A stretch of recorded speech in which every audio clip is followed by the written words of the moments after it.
On May 1, 1945, German radio carried a carefully constructed announcement to whatever parts of the country were still capable of receiving it.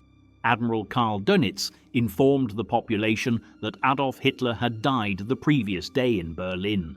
The phrasing was deliberate. The broadcast stated that Hitler fell while defending the capital. What mattered was not factual accuracy, but stability. The message was designed to delay collapse at a moment when the state itself was disintegrating. By that stage, Germany was no longer a functioning country. It was a collection of broken regions, shrinking pockets of control, occupied zones, refugee corridors, and ruined cities barely connected to one another. Because of this, the announcement produced no single national reaction. There was no shared moment, no unified emotion. What people felt depended almost entirely on where they were and what they were facing in the next few hours. In cities such as Berlin and Hamburg, the announcement arrived inside an environment already defined by exhaustion. Years of bombing had flattened entire districts. Infrastructure barely functioned. Civilians lived underground, emerging only when necessary. Food systems had collapsed. Electricity was intermittent. For people living under these conditions, Hitler's death did not change the most urgent problem: how to survive the next day.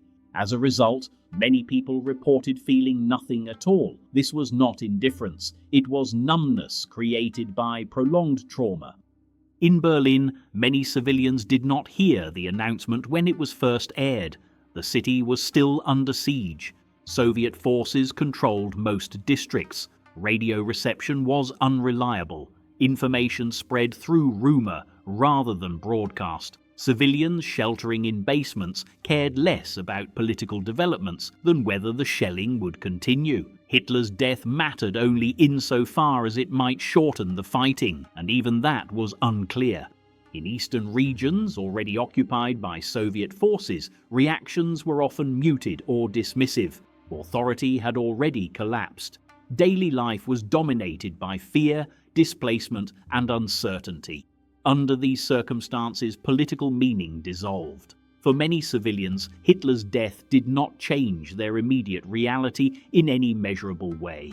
In Western Germany, under American and British occupation, reactions tended to be different. The front had moved on, fighting had largely stopped. Civilians were no longer trapped in active combat zones. This created space, however uncomfortable, for reflection. Relief was common, but it was frequently accompanied by shame, confusion, and deep anxiety about what would follow. Many Germans in these areas had not been ideological supporters of the regime. They joined the Nazi Party to protect careers, followed instructions to keep jobs, performed rituals they did not believe in. Hitler's death forced these people to confront the consequences of conformity. Allied authorities began showing documentary evidence of the camp system to civilian populations. Footage of skeletal survivors remained stacked after liberation, and mass burial sites made denial increasingly difficult. The distinction between not knowing and choosing not to know collapsed. For these people, Hitler's death did not feel like release. It felt like exposure. Younger Germans often reacted differently. Teenagers raised entirely within the regime experienced the collapse of certainty. They had been taught that sacrifice was destiny, that loyalty guaranteed meaning, that defeat was impossible.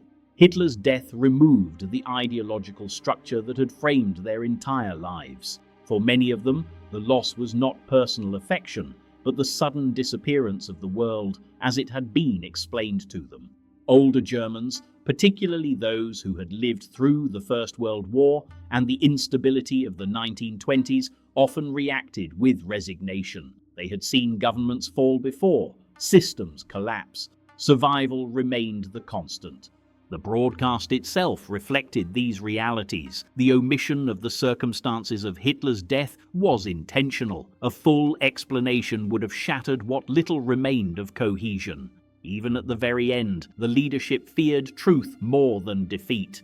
The objective was to maintain enough order to manage surrender, evacuations, and the transition of command. Outside Germany, the reaction was equally revealing. In Britain, Winston Churchill received confirmation through intelligence channels. There was no immediate public celebration, no dramatic address that night. Britain had endured nearly 6 years of war. Victory was expected, not surprising. Churchill viewed Hitler's death as confirmation rather than climax. From Britain's perspective, the decisive moments had already passed. The failure of Germany to force surrender in 1940, the shift in momentum after Stalingrad, the defeat in North Africa, and the Allied landings in France.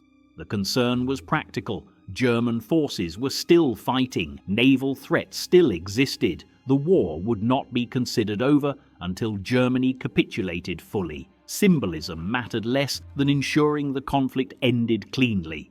In Washington, the reaction followed the same pattern. President Harry Truman, newly in office, was briefed by advisors who framed Hitler's death as a complication rather than a resolution. With Hitler gone, the German command structure might fragment. Some units might continue fighting out of confusion. Others might seek selective surrender. The danger was chaos. For Allied leadership, clarity was critical.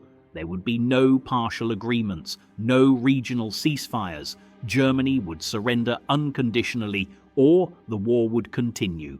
This message was repeated and enforced. In Moscow, the response was colder still. Soviet leadership did not immediately accept the German announcement. Intelligence officers treated it with skepticism. Confirmation mattered for control of narrative and leverage, not emotion. The Soviet Union had lost entire regions and millions of people. For Soviet leadership, satisfaction was not personal, it was strategic.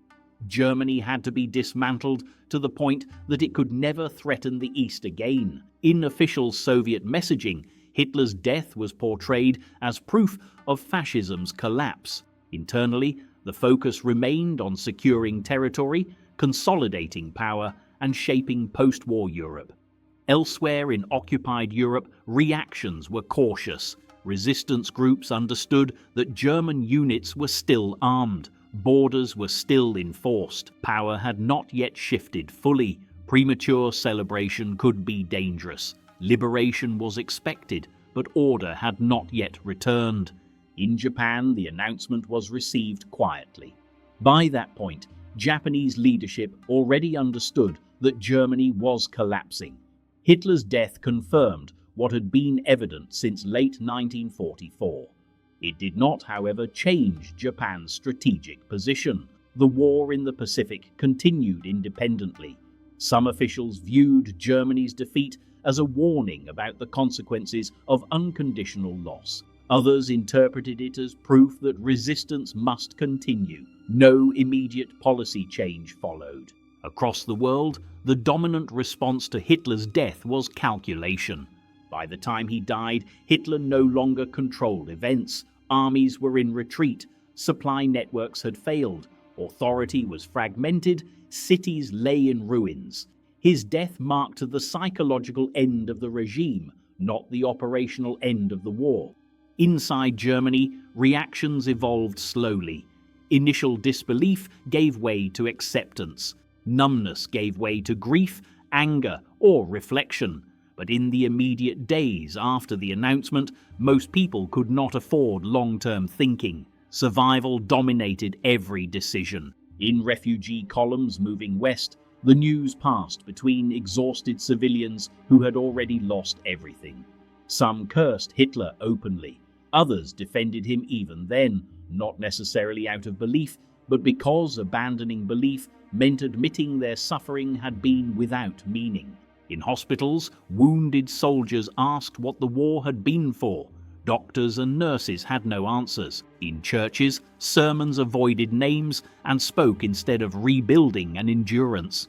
In ruined cities, civilians emerged from shelters and assessed damage rather than ideology. Hitler's death ended a chapter, but it resolved nothing. It did not undo destruction.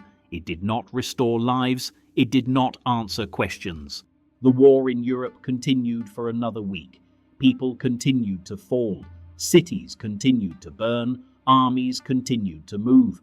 Occupation expanded. Borders shifted. Power transferred. For most Germans, Hitler's death was not experienced as the loss of a leader. It was experienced as the collapse of certainty. What came next was terrifyingly unclear. That is why there was no single reaction. Germany could not react as one nation because it no longer existed as one. What remained were individuals scattered across ruins, hospitals, occupied towns and refugee roads, each confronting the same question, in different forms. How does life continue after this? What authority replaces what collapsed? What kind of future is even possible?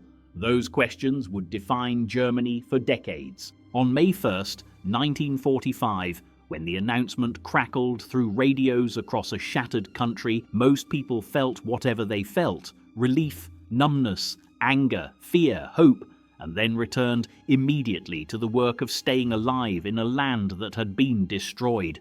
Hitler was gone. The war was ending. The reckoning was only beginning.